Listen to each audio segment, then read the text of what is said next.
ఓ ఆదివారం మధ్యాహ్నం ఓ తలతిక్క తాత ఈ గదంతా గబ్బు కొడుతుంది అంటూ ఒక్కసారిగా పక్క మీద నుంచి దూకేశాడు. ఆయన మీసాలకు మురిగిన వెన్నను పూశాడు. ఇల్లంతా తిరిగినా అదే వాసన రావటంతో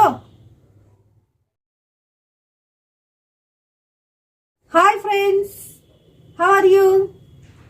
ఈరోజు చక్కని స్టోరీతో మీ ముందుకు వచ్చేసాను.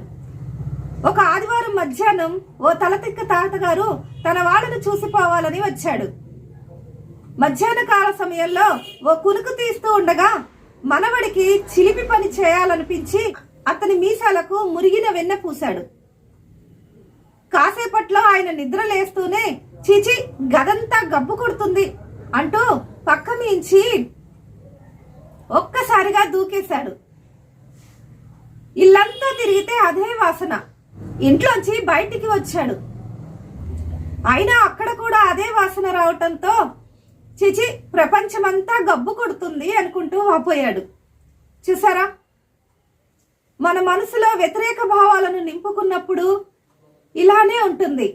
మనకు కలిగే ప్రతి అనుభవంలోనూ, మనం కలిసే ప్రతి మనిషిలోనూ మన మనస్సులో మనం నింపుకున్న వాసనే తగులుతూ ఉంటుంది.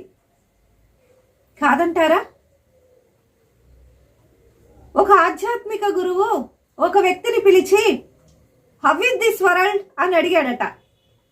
This world is so sad అన్నాడట. మరొక వ్యక్తిని పిలిచి హౌ ఇస్ దిస్ వరల్డ్ అని అడిగితే this world is so beautiful అన్నాడట. చూసారా, పచ్చ కళ్ళద్దాను మనం ధరించి లోకమంతా పచ్చగా ఉందనుకుంటే ఎలా? మన మనసులో మనం నింపుకున్న భావాలే ఎక్కడికి వెళ్ళినా తగులుతూ ఉంటాయి. సో ఫ్రెండ్స్, మన ఆలోచన విధానం, మన దృష్టి విధానం ఎలా ఉంది ఒక్కసారి పరిశీలించుకుందాం.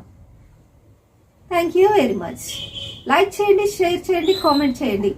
అండ్ నేను పెట్టే ప్రతి వీడియో మీరు చూడాలి అనుకుంటే సబ్స్క్రైబ్ చేసుకొని బెల్ ఐకాన్ నొక్కడం మర్చిపోకండి.